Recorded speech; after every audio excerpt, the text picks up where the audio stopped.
Hi, everyone. My name is Sinead Bovell. I'm going to be moderating today's session on creativity, AI and creativity. Can you hear me okay? Is it, yes? Great. Okay, and a few housekeeping rules, speak a little louder, that I've been asked to share. One is if we can move a little closer so there aren't gaps in the seating. And that's just for, we have some guests that are joining a little bit later, so it's not as awkward to kind of find a spot to seat if we can, if that's possible.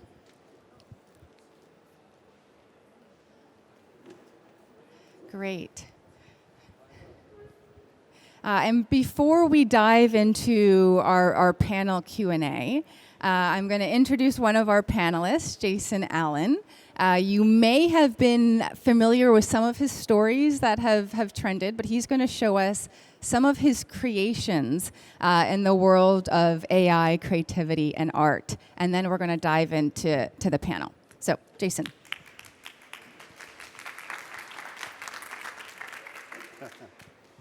Thank you very much. So I have these Meta smart glasses that I bought to come here to Dubai. I just want to have a little fun with it. So now I'm recording you, recording me, or however. Is the light on? Is the light on? Okay. So I want to do something fun to start. I want everybody at the count of three. So I'm going to count to three, and I want to hear it. I want you to say, "Welcome to the future." Okay? Does everybody understand? All right. 1, 2, 3. Welcome to the future. A round of applause for everybody. Thank you so much. That's awesome. So I'm not going to wear these. They're kind of awkward if I could put that. Okay. So this is just going to be a really quick overview of what I'm doing currently. I mean, present time. So we're going to go over a lot of the history and stuff for the panel and the questions, but this is about digital allograph prints through Alta Art and Art Incarnate, my new AI luxury AI company. So just today, I had a big fiasco last night, and as I was coming here, my luggage was lost courtesy of British Airways. But fortunately, it was recovered, and I went to the airport last night, picked it up, and I have some Hanamula 308 GSM fine art prints to compare with these digital allograph prints by Alta Art. In the pre-function P2, it's just over here. If you wanted to go take a look at that, you'll get an idea of what this is. So, I mean, I guess I should probably say, this is the world exclusive. That's why it's only partially being revealed, because we haven't revealed it yet. It was going to be at George R.R. Martin's Jean Cousteau Cinema in Santa Fe a couple weeks ago, but that had to be canceled due to unforeseen circumstances. So yeah, real quickly, the art that started it all, right? Teatro di Opera Spaciale is a piece from my Space Opera Theater Sequence Alpha body of work through Art Incarnate. Of course, I generated this using Midjourney. I believe AI is a tool and is wielded through the power of the human mind. I think we're going to go over a lot of this. So I mean, I don't really need to. How do I? Oh, yeah. So this is the story. I mean, do you want me to go over it now? I just, this is kind of just going ad hoc. This is really controversial, right? That I used artificial intelligence to create art that won in a fine art competition. I was met with all kinds of backlash and hatred and even threats and things like this. So after the second day of this, I realized I wanted to do something major, something different, something new. How could I make this as art as possible? What if I could make this art look like it was literally painted in a oil classic traditional style, like physically? And I discovered the technology finally. It's a long story, but I was finding this book about AI in business quite interesting. As I was going through it, they talked about the next Rembrandt. And if you're not familiar with the next Rembrandt, it was a project by Osei and some AI engineers that predicted what the next Rembrandt would look like if they were to have him make a new painting. And however they used the AI to figure that out is another story entirely. But the way that they produced this print was as though it was actually painted by Rembrandt himself, using the actual brushstrokes, his impasto, this type of sort of techniques that he was using, and how they use AI to do that is still a question that I have. But the technology, the printing technology, requires a height map. This is a digital elevation grayscale height map of Teatro de Upper Spatial. I'm sure you could understand what's happening now. And so we go through, this is a video. I don't think we're going to be able to play it, but I'm going to be putting all of this information on my website very soon, especially for the world exclusive reveal of the 6 foot long, that giant you saw at the beginning. It's huge. So, and here's kind of a broad look at all of the Space Opera Theater images that I had. These are APs. We just had a photographer kind of take a picture. These are all actually hanging on the wall. But I mean, this is, it's sort of an introduction to my work and what I'm doing currently right now. If you guys are more interested in learning more about this, go to artincarnate.com. Oh, and yeah, we could just get started, I think. Sure. Yeah. Okay, panel time. Great, thank you. Thank you. Yeah.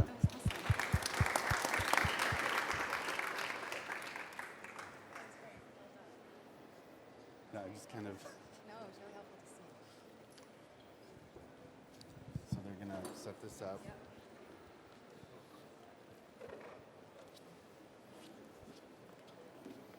Excuse me. Thank you, sir. Yes, he's from Lens Crafters. I must get one of those.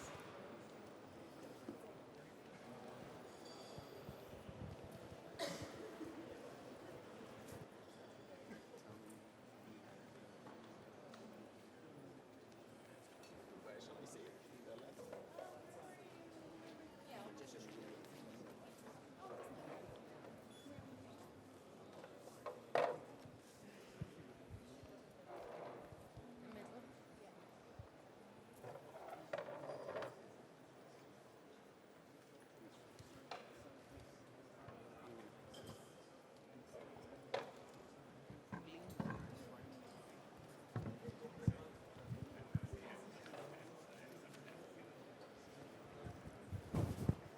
Testing. Great. Yep, everybody's works. Okay. Hello again. Hello, world. 1, 2, 3. Okay, let's dive into the panel. We're going to do a very quick introduction, but I want to also preface this conversation by saying, when we think of AI and creativity, remember how expansive creativity actually is, right? There's many different definitions. But creativity, it includes visuals, it includes what we think of as entertainment. But AI and creativity is also AlphaGo executing a strategy in the ancient Chinese game of Go that humans in the thousands of years we've played it have never, ever heard of or considered. So when you think about our future with AI and creativity, remember how expansive it is, right? It's solving problems in ways we've never thought of and solving problems we didn't even know that we had. So with that, my name is Sinead Bovell. I work in strategic foresight in New York, and I also run a tech education company called WAYE, preparing the next generation to think about strategic foresight as a default. We'll go down the line. Jose. Hello, my name is Jose Berengueres. I teach design thinking and software at the Federal University here in UAE. Thank you, Sinead. I'm Jason M. Allen, of course, again.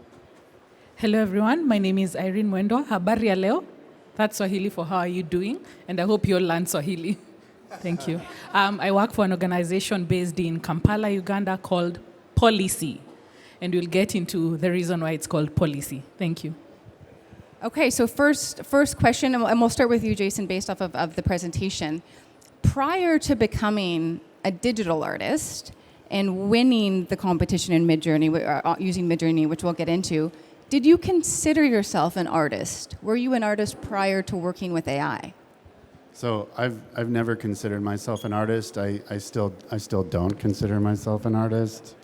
I'm an art creator.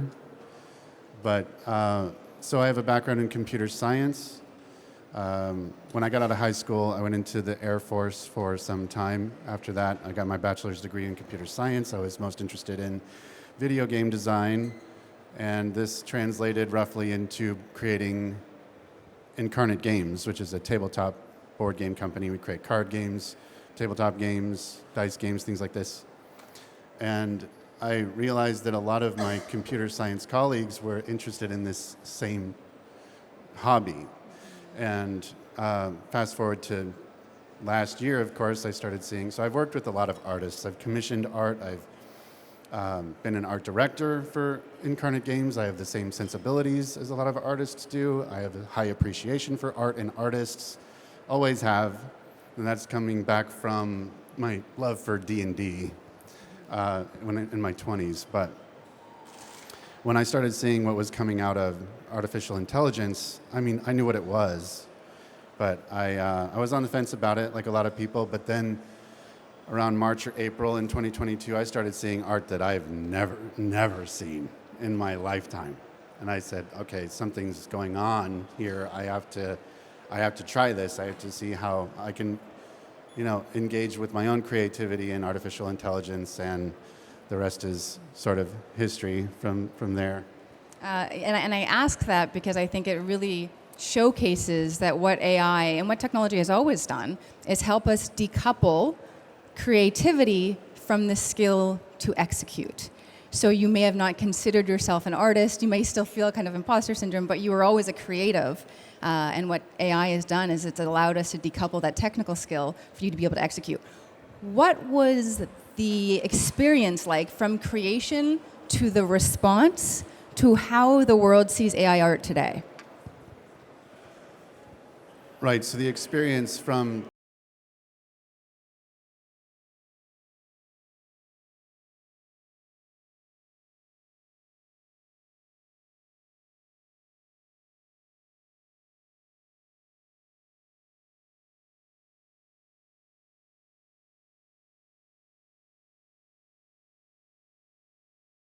a lot about that, the power of words and how it actually transcends artistry. It's like the unifying tool that we all have at our disposal is the power of language and words. So I was able to use my words and my language to express myself in an artistic way. I was in a hypnagogic state one day in between dreaming and wakefulness, and started imagining, halfway dreaming, these women in Victorian dresses wearing space helmets. And I was like, wow, this is something I've never thought before. Oh, I could put this into Midjourney.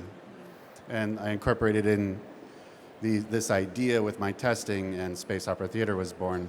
I knew that this Colorado State Fair was right around the corner. I curated my top 3 pieces, printed them out, entered them into the competition. My motivation was a 2-pronged approach. I can have more than one motivation, of course. I wanted to share my work with the world, but I also knew that this debate was going on in the basement of Discord about what is art, and are you an artist, is this art, things like this. So I wanted to bring that conversation out of the basement of Discord into the larger marketplace of ideas, and wow, I accomplished that in spades. I had no idea that I was going to win, let alone start a global controversy, but I felt like, given all the backlash, so I'm a jiu-jitsu practitioner. I might be a little out of practice, but I was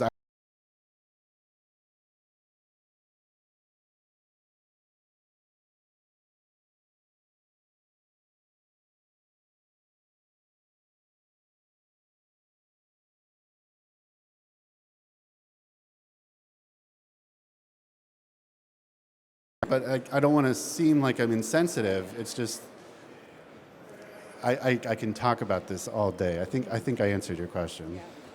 And Jose, I'll start with you. So you are a professor.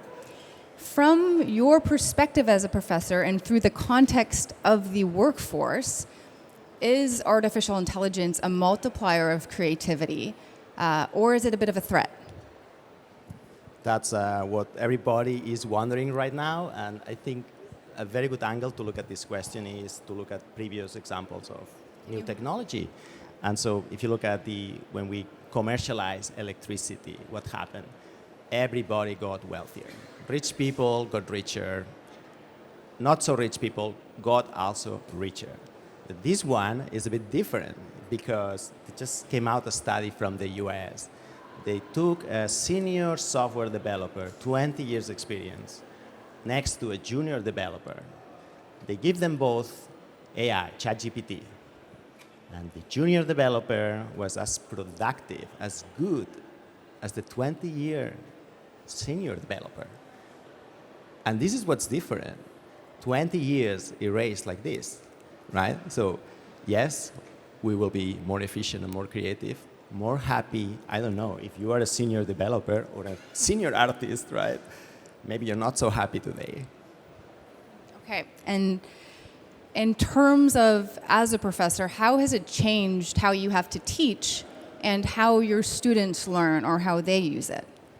This is amazing what's going on at the university right now. I myself use heavily ChatGPT to do things that can be automated by ChatGPT, so I have more time to think about other things.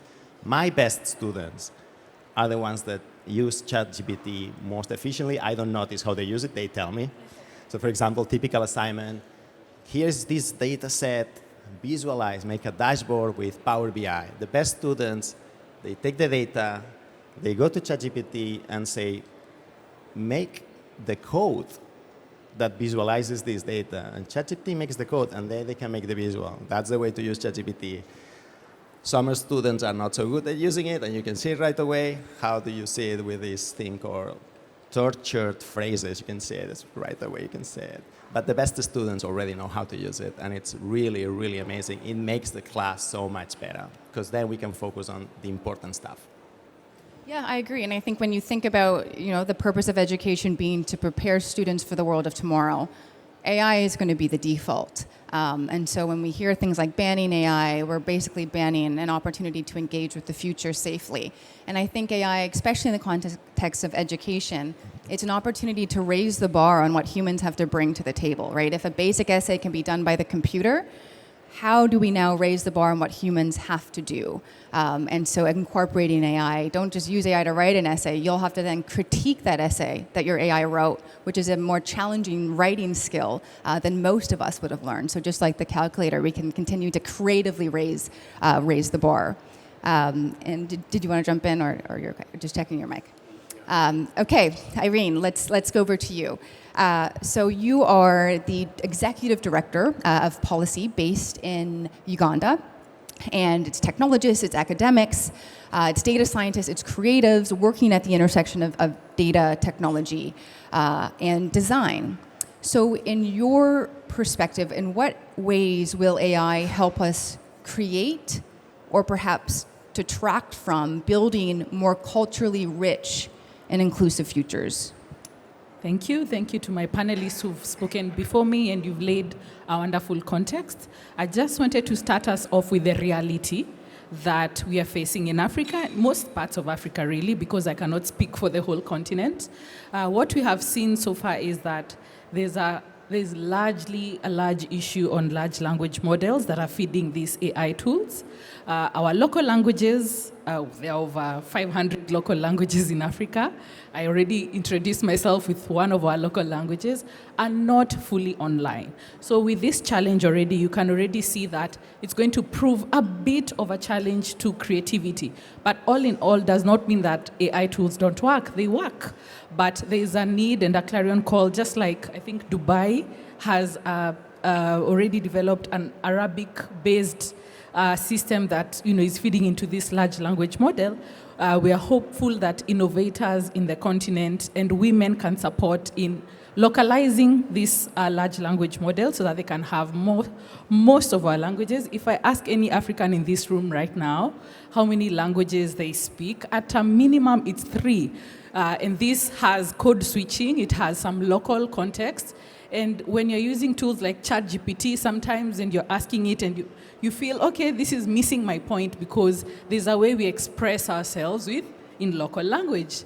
So in terms of creativity, this again transcends online. And I was speaking to Jason and telling Jason, come to Kenya, come to Nigeria, come to Uganda. So this can feed into your creativity as you develop your wonderful artistic AI tools, because it will help you create a wider scope that's away from English, that's away from French, that's away from, say, Arabic, and include our local context, include our local languages, which will promote African women's use of these AI tools. I hope I'm making sense. Yes. Thank you. Thank you. Yeah. So I was just laying the foundation on, there's a need for the internet to really resume and include more local languages. But in terms of the use and uptake, it's really creating opportunities because this is something that I always struggle with, but it's a good thing.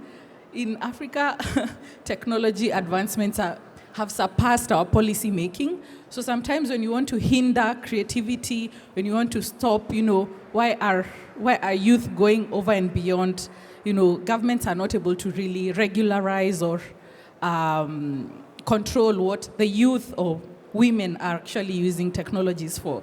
So in a way, AI has been heavily used to really advance economic empowerment opportunities.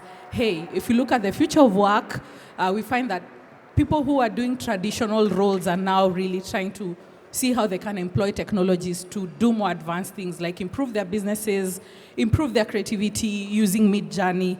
In our office, we are the biggest fans. Jason, you have to give us a discount. When I look at journalists, traditional broadcast TV and radio journalists are now using AI to create their own blogs, to create their own digital channels and all, which again advances the future of work, economic opportunities, and also advances how our governments will relay and create better policies for use of technologies. Yeah. I think your point is really important, especially in a summit full of futurists. We need to make sure that we're challenging technologists, designers, policymakers by asking who are these technologies for? And if that individual isn't represented in the data set, that technology isn't for them. And so you either try to accept that reality, which shouldn't be the case, or we go back to the drawing board and make sure that everybody is a part of the future that technology is creating. Now, there's technically this question around AI and creativity. It's often very polarized. Why do you think we are so polarized on the topic of AI doing things that we would label as creative? Why do you think that there's so much fear around that? For me or just the team? Okay. So I think it's it's the shock value of it. I'm starting to see the tide subside somewhat, but initially, go back to the beginning of 2022, artists were saying, "Oh, AI will never be able to do what I do." That's 10, 20 years down the road. 2 or 3 months later, it's winning fine art competitions. This is shocking. So shock is often met with misunderstanding and anger. And there's, the whole idea of the grieving process. So again, I don't want to sound insensitive, but this is sort of how the nature of the advancement of human experience unfolds. So it's just a matter of time for us to sort of adopt this new future, just as we have with other tools in the past. But is this answering your question? Yeah. Okay. So a bit of that comes from how do we benefit? If I put myself in a position of an African leader and all the misinformation and news about AI technologies, sometimes they ask themselves, will it make my leadership easier? Will it make my engagement with my constituents easier? So I think some misunderstandings comes from a point of governance where governance structures are struggling with, okay, so what after I use AI? Do I connect more? And really the work for technologists and educators like yourself, Sinead, is to create simpler modules, use very simple language when you're talking about advanced technologies such as artificial intelligence. And we do this, we have hackathons running every month where we ask everyday people to really join and simplify the text on discussions about digital platforms and particularly AI. The other thing is we are really trying to build a body of work in local languages about advanced technologies. And I was asking some of our Tanzanian and Kenyan partners, what is artificial intelligence in Swahili, perhaps? What is artificial intelligence in Arabic? If you know, to really make sure that even your grandmother can understand this, to break that silo of misunderstanding and misinformation on this. Yeah. Yeah, and adding to Jason's comments, we cannot in a positive note. Like, remember 10 years ago, Google released Google Translate. I don't know if you remember. And everybody thought, oh, how many translators did lose their jobs because of Google Translate? Well, the answer is zero. Nobody lost their job. They just became more productive. So just growth mindset. Well, sure. I've noticed, so I do have a lot of artist friends, and I've noticed that the ones that are incorporating it, adopting, iterating faster, making more money, doing things that they could never do before, they're the ones that are staying quiet and in the background. Yeah. And I'm curious as to why that might be. But it's like this loud minority of, I'm just going to say it, vulnerable narcissistic artists that are essentially combating against this by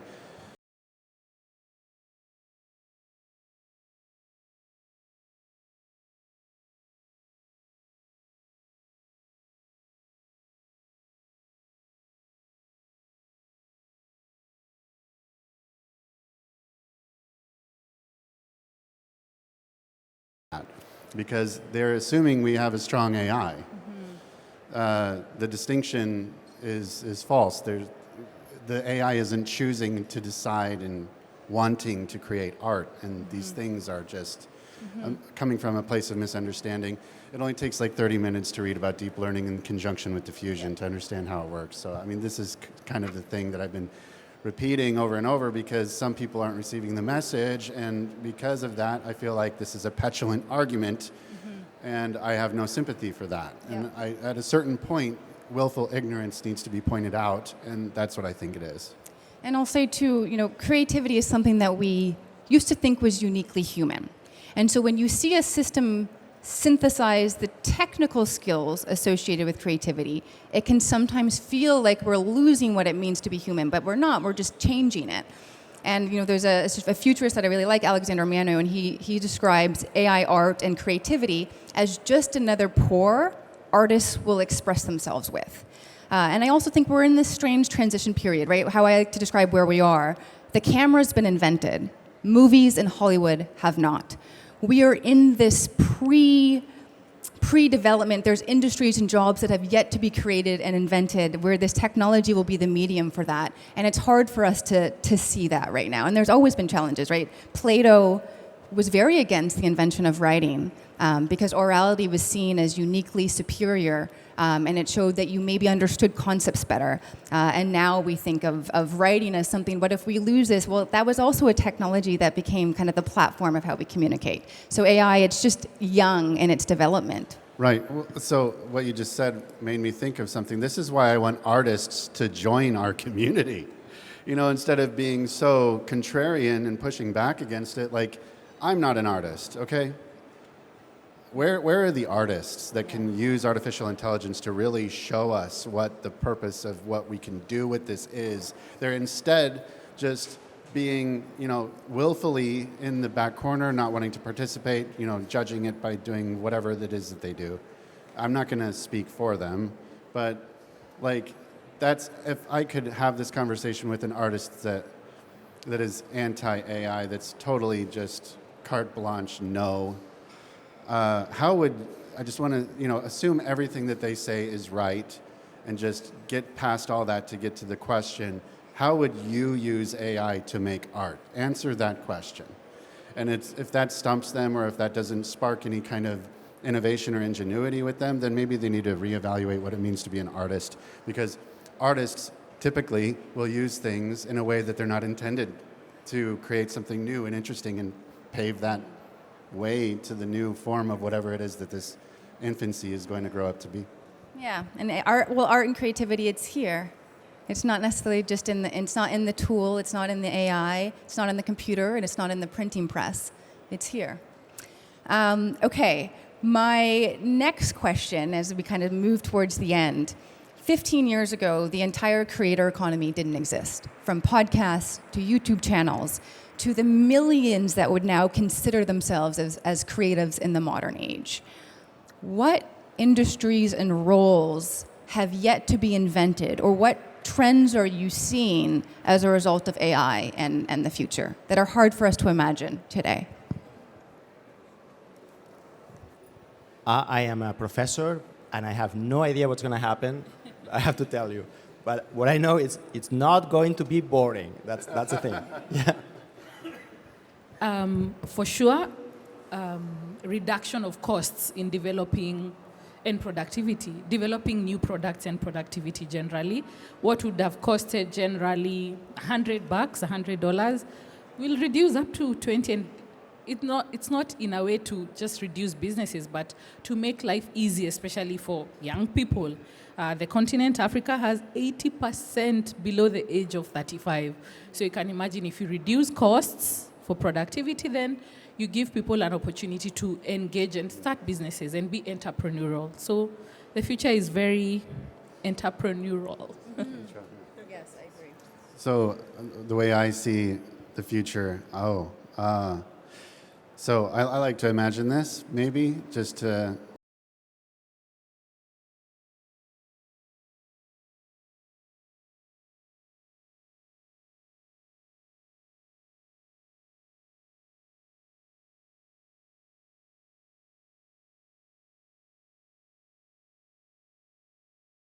that I've created something completely novel that's never been seen before by another human being. And this creates that special connection with that person. So I see this eventually, I mean, I love it. I think that's fantastic because visual language is, a picture is worth 1,000 words, right?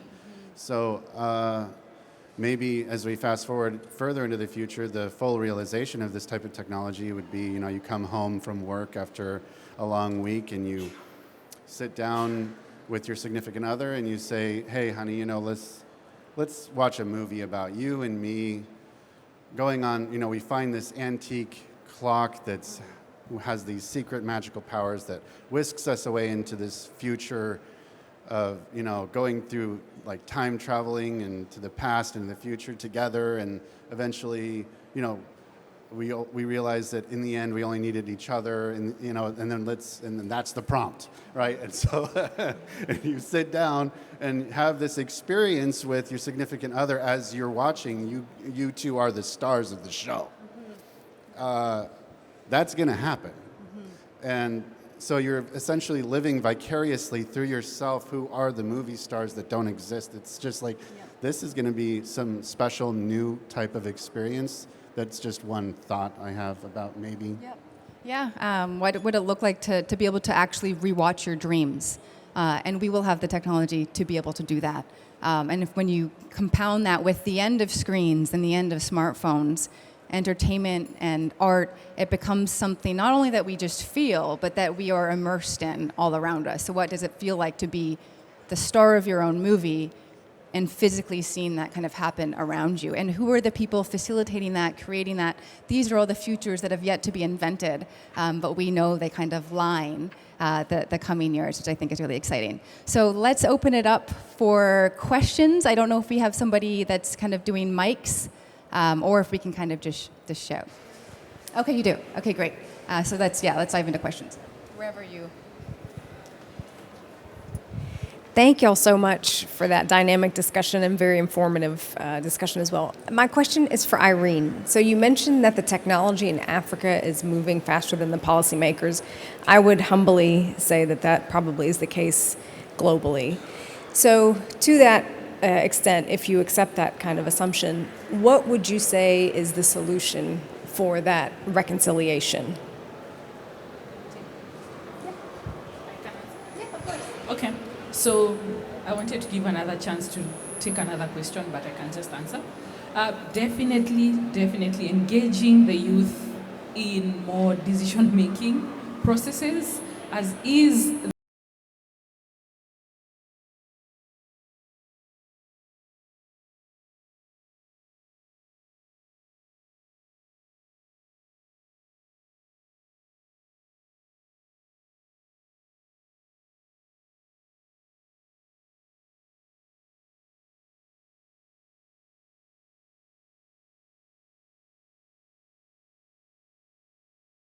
every day there's something coming out of our villages that makes life simpler and better for women, for young people. So there's a very huge opportunity for setting pace and setting ground on public participation that is informed by Africans for Africans. And by government, sorry, Yeah. I was just by government. Yes. You're saying when you say engage youth, engage African communities, you mean a government. government-led process, yes. And I'll just add, I think what we're feeling globally is that our 21st century solutions and technologies are in this kind of friction point with our 20th century institutions. So we should always expect regulation to be slightly lagging behind, and I think that that's a good thing. But we are also probably reaching a new tension point where we might need some redesigning of actual governance, right? So what does it look like to harden institutions for the AI age? An age in which last year nobody was concerned about ChatGPT, and this year every school and teacher had an existential crisis about how we teach. We should expect that to be the new pace. So what does redesigning look like at a governance level, knowing that things are just going to get faster? Okay, we have, come on. Excellent panel, brilliant moderating, which is refreshing, thank you. I'm Deborah Webster. I have a couple of observations, if I may, and then I have a question, which is two-pronged. I think Africa has an advantage because the West and the rest of the world has seen a beep, beep, beep in terms of social media and data and how that's been used. So I think it can be more intentional. As for the regulation piece, I think Africa has taught us a lot as to if you look at the mobile operators and how they engage with government. So I work with a lot of researchers, AI researchers, specifically focused on Africa, so I'm super happy to connect and make that happen. Love the way you think, God bless. Don't want to see myself in a movie, however. Question for the professor, you in this scenario where you had the student plus the very advanced software developer, there's two levels of this. When there's a problem is when the genius of the more experienced software developer comes in. So I'd love your views on that. And then the second question is value and how people get paid. So from a company perspective, if two people, their joint output is equal, then one could argue they should be paid equally. But in reality, it's a human plus an AI. So how does that work? What does the compensation element look like in the future? Because it also links to something Irene said before about making things cheaper. The model of the world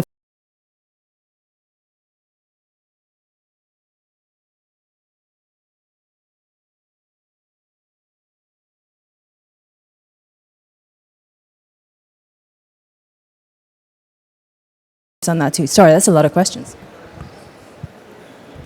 That's a lot of questions. And I'm probably unequipped to answer them. And this is the problem. We are all unequipped. This is a thing for governments. And how do we want to live our lives? Yes. And that's the reason. I was talking to Irene, and I told her, the other day I was in a supermarket, and I met this guy in the supermarket working there. He's from Kenya. He's so happy. I'm upset. I say, why are you so happy? He said, it's the most important thing we have. That's why. And it teach me a lesson. And it's funny to think that probably Africans are happier because maybe they have less contact with technology. So we have to be very careful of how we adopt this new technology. We had this social media, and our teenagers are more depressed than before, and we just didn't pay attention to it. And we need to make sure that this doesn't happen again with AI. And I can jump in on your question about the economics. I think when we look at, we have to remember that technology doesn't just innovate in a vacuum. Our entire ecosystem and financial models will also change. So the way we value somebody co-creating with artificial intelligence, what they're creating is different. So it's not enough just to swap in a human and AI producing the same thing, because then that seems inadequate. How do you actually value this? No, what we produce and why also evolves with technology. And so we will probably see the evolution of moving away from how we currently bill insurance and kind of the per hour things to much more of the output. But what we are actually creating in a world where supercomputers changes, and so do the economics as well. And in terms of AI humanity isn't the default setting, but I don't think it's ever been. It's never been with the printing press. It's never been, and I know AI is different because it can make decisions on its own. But it's always been us who have to make the settings. And I think AI will be no different. Well, so I'd love to see Sam Altman's evidence for AI not intending to serve humanity. That was your point, right? I would love to see the evidence for that. I'm thinking that this hypothetical attitude of the doomsday scenarios are, so AI learns from reading books, reading text, reading and looking at art that already exists, that was produced by humanity. So if you're being convinced by artificial intelligence that it can do all of these things, so we have no evidence-based traction for it taking over the world or doing all these things, then I think that we need to reevaluate how we're looking at it and focusing on what is rather than what if.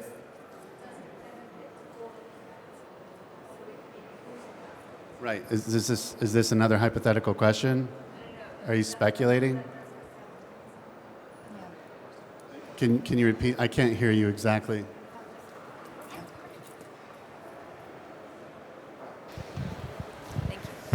So I don't want to be misquoted and veer everyone off course. Sure. Go ahead. He specifically said the default is not that AI will not, by default, serve all of humanity. So it means that the inequalities and the injustices in this world are likely to be magnified, because that's all it is, right? It's a tool that magnifies our virtues and our vices, the best of us and the worst of us. What's cool about it, though, is we can learn how AI is trained to upgrade our own operating system, which I think is massively lagging behind. You guys are awesome. Thank Sure, you. yeah, I don't see how the AI wants to do anything. It's really just controlled by the power of the human mind. Yeah. Yes. Yeah. I don't know if AI serves, but we kind of deploy it on certain things. And so we have time for one more question. Do you want to? Sure. This will be the final question.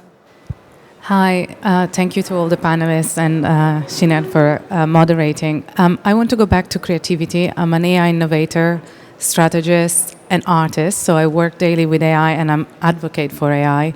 But I have a lot of friends that are not advocates of AI, so I can speak a little bit from their perspective and see what you guys think, because I can never find the right solution to their concerns. So I'm very young, so I have no history background, right, of developing my own art. Everything I do is very new. But I have a lot of friends that are older, and they spent the entire career in creating their uniqueness, whether it's painting, architecture, or furniture design, or product design. And they have a very unique language and aesthetic that they refined over the years. Now, a few of those, because of AI, they feel a little bit threatened, and they see their work becoming more and more redundant because AI is based on the history of their work, because obviously it's publicly available data set, right? And they've been published so many times on the online. And they see creativity potentially becoming too easy, their language becoming too easy to be reinterpreted and adopted, and therefore they fear that we're going to reach a point where creativity is going to be, the diversity of creativity is going to be flatlined. So, for example, you take Zadi, the architects. We only have about a minute left. Sorry. Yes. So the architectural language of one practice, say, is now being oversaturated by the AI outcomes. They're becoming more and more the same, looking like that. And we only have about 30 seconds to... So I think we need to take responsibility for what we do as people. As powerful as the tools might get, we need to realize that this is the trajectory that we've been on for some time now. I'm not telling you that you can't ride your horses and have your horse rodeos with your horse buddies and all of this stuff, but don't complain to me if I choose to use a car. And if all the cars end up looking the same and we're all going faster than the horses, then that's our choice to make. And this is just kind of an analogy to play off of what you were saying, since we have such little time. But no, and I think it's an important question, and to also have compassion for what has been, and then to also recognize that we still just haven't figured out yet what that new invention, when we co-create with art, looks like. So it's going to change how we relate, change how we create, and that will happen with AI as well. As a final thought experiment to wrap up, we often have contention over how AI art is trained and then what it produces, and so whose is that really? But think about a world where an AI system is maybe in your neurochip, and it comes with you everywhere. It sees what you see. It watches the movies you watch. It goes through the breakups you go through from your perspective, and that creates art. What would we call that? And that's what's in the future. And that kind of changes the equation. So just as a thing to go out. I want to say thank you to our incredible panelists. Thank you. And thanks to the arts. Thank you.